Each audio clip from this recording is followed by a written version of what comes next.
thanks so much for just taking some time to talk with us today. Last night, the trivia was so much fun. My wife really was excited that we won, and just wanted me to let you know that she also really loved you in the proposal. She's a huge Oscar fan as well. But again, thanks for talking to us. I wanted to ask you, your character's often so like stern and serious, and the intellect and correcting everybody all the time. But I wanted to ask you, what was maybe the toughest scene for you to get into character for? Maybe you didn't feel as serious at the moment, or you had a tough time, getting into the head of Oscar in that moment in the office. What was that like for you? It's not that hard. He was a superior asshole. It's a little bit kind of what I am. So it wasn't that hard to get into him as far as being a bit of a snob, unfortunately, for better or worse. But yeah, it was. It's a fun character to play because anyone who takes himself too seriously is ridiculous as a concept. So that was kind of fun to do, and um, yeah, it wasn't he. It's pretty much right there. Like who he is pretty much. I can access that pretty easily. Yeah, and it seems like that character was perfect for you because it would just be like not too difficult a costume to put on. Yeah. Um, was there anything that you took from the set right before you left, like right before you left the show? Anything you keep like in secret? Maybe something you didn't tell anyone you took. Well, this was so long ago that I think they were gone by now. But I think I took a belt and a pair of shoes, but they're all gone by now. And it may be I want to say a jacket, but all that stuff I've given away a long time ago. Yeah, I took some clothing. Other people took stuff, memorabilia. I did not. I think Brian took up his like thing of jelly beans or whatever, which is cool because Yeah. it's part of his deal. But I didn't have like things like props or whatever. So yeah, so I just took some clothing that were very nice, and they're like, "Oscar, you want to take some stuff?" And I'm like, "Yeah, sure, I'll take the shoes. I like those shoes," but I've since given them away. Yeah, I'd imagine at the most you would take like some accounting stuff, which I mean is lying around, different desks. I assume in your home already. What else are you working on that fans can look forward to? I know after The Office, um, folks still just can't let go. We're still binging it now. We're still Oh watching my it god, now. It's still present in everywhere! 2021. It's everywhere. But It's going to go to Peacock now. There's a show on Netflix called Mystery Iglesias. I'm on that, and that's about it. And something else on Netflix called Social Distancing. I did an episode of that. It's a show. Um, I think that's it off the top of my head. well, I'm excited for everything else to come, Oscar, and thank you so much Right for on, talking man. to us. And again, we love this show. My wife loves you, and she My sends her pleasure, regards. man. Appreciate it. Take I care. just wanted to say my wife and I are huge fans. I know you get that. You get that all the time. I every time I watch The Office, I can't get enough of how beautiful the writing is, how intimately you and your team know the characters. And I was curious. You were coming off of I think two of pop culture's most significant animated series, and like King of the Hill and The Simpsons, and now you've got The Office, and I was wondering, were the stakes high for you? Did you feel this sort of overwhelming sense of like you had a really high bar to reach, or were you just like shooting the breeze with people you were really close to? Because this show turned into something like really world changing, essentially in comedy and TV. Cool question. Yeah, thanks. Well, I was wrapping up on King of the Hill, although the show kept going, and looking around for what to do next. And I got the English show, and I loved it. I fell completely in love with it.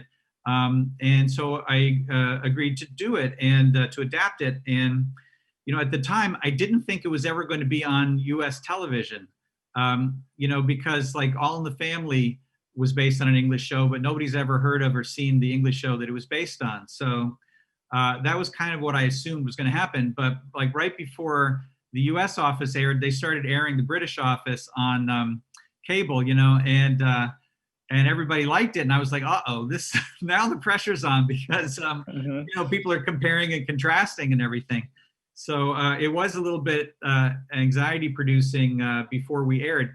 But while we were making it, we were aware that it was like different from what was on TV in the US. And it was different in a way that all the people who were attracted to work on the show together, that was our taste, you know? And so we were very, very excited to get a chance to do something that was closer to our taste than the kind of multi-camera sitcoms that were, you know, dominant around the time that we premiered. So we were just kind of happy to get a chance to do it, even if it was only for a pilot or a few episodes. Yeah, and it really looks like it turned into something that just there was a lot of love and sweat and tears that went into it, and you know. Yeah, and we were also in a very remote stage. We found a stage that it wasn't on a lot. It was, they normally shot commercials there, and it was in this distant corner of Van Nuys, and so we just hung out with each other, and it was very bonding. It was fun. And how do you think it would look now? Say you get to create The Office, but let's say it's 2020, that it's not 2004, 2005. You think it's easier? You think it's more difficult? I mean, it's probably a different world. Yeah, it's totally a different world. I mean, I think that you know, the show was was in tune with the time that it was on. And I mean, clearly it got very successful recently on Netflix. So, you know, clearly it's resonating with people now. Obviously, another generation is finding it. But I don't know if you were going to start writing it right now, if some of the points that it's making have already been made, or, you know, or maybe the show helped make them. I don't know. But I feel like the show is sort of an exercise in raising the sensitivity of people, you know, from the main character to the audience. And I feel like the sensitivities are raised more now. So in a way that, you know, we would maybe pick different targets if we started over to write it today. Well, regardless of when I'm watching it, I appreciate it. And I'm always picking up a new lesson. Every new binge, my wife and I are watching it, but we really appreciate it. Greg, thanks so much for talking. And I'm looking forward to all the stuff you got coming forward. Oh, thanks. Well, I'm up in Vancouver right now preparing for season 2 of Upload. Nice. Which is going to be fun. But I just want to, before we go, I want to mention that on Peacock, we were able to expand season 3 episodes to have a lot of new stuff that nobody's seen before. So if you do have a chance to go watch it on Peacock, check out season 3, because it's all the, you know, we intend to do it for all the seasons, but we started with season 3. We've seen some of that already. We're already busting a gut. So we're looking forward to the rest of it. Cool. Hi, Jamal. Happy New Year for starters. I cannot get enough of The Office. David Wallace is top tier for me. I really, really love just how convincing he is in a room with Michael Scott and in a room with just some of the other quirky actors and characters. My question for you is, what scenes were some of the most challenging to get into character for? I know corporate finance isn't, it's not something new to you, but what were like some of the toughest moments for you to keep either a straight face or be serious? There were no real tough moments in terms. I mean, the toughest moment was always just trying to keep a straight face. I mean, it's, you know, you're with Steve, and he's just so exceptionally funny. I mean, whether you're toasting, you know, with the glass from the Lee Iacocca bottle and all that silliness, or just sitting across from him when he's doing his improvisation. Here it is, Michael, when he's explaining why he's so great. So that was always. I mean, I guess that would be the challenge, to just not laugh, you know, constantly, which I would laugh all the time. And they would say, but come on, Buckley.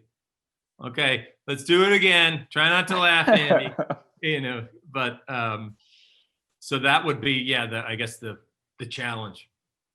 I don't know that I would ever, my wife and I are constantly binging it, but I don't know that I would ever be able to keep a straight face, especially if I was like someone like Michael Scott's boss, and I have to have a sit down with him, like he's in the principal's office. for another thing. But you know, in many respects, he owes his job to David Wallace for not just like firing him for all the things that happened. Did you ever take anything from the set? Maybe something in secret? Anything you have as like a memento memorabilia of some kind? I have the Wallace glasses somewhere in a file, and I have a Threat Level Midnight poster. I had to get one of those, and I got my Suck It sweatshirt. Classic. And which wait 1 second, Jamal. Come on. I just shifted. I mean, come Awesome. on. You deserve. Jamal deserves a little bit of the Suck It. I appreciate action. it. Well, it's a mess. What a mess. Where's Teddy at? That's about it, I think. I think I'd be going crazy if I could, only have to stick to one thing to take off set. I would just be, filling up my trunk with a whole bunch of office memorabilia. What else could fans look out for you in anything you got coming up? What's 2021 looking like? Positive, I hope, because last year was terrible. There's a show on HBO that I'm getting to be on called Avenue 5. If anyone was a Veep fan, it's that fellow's new show, Armando Iannucci. We did the first year. We're on a luxury cruise ship in outer space, and then we get stuck like Gilligan's Island. But it's just filled with super funny people, and Hugh Laurie's the main guy, and Josh Gad, and actually Zach Woods is on it too. I don't know if you'll end up talking to Zach during all this, but we've been over in London together where we filmed that, but back here in the States for now. That's the main thing, I guess. I'm looking forward to it, and of course, anything else you've got and anything else you'll be involved in. You're the best. David Wallace is my man to go to, and thanks again for the time, and have a great year. Thank you, Jamal. Appreciate Come on. it.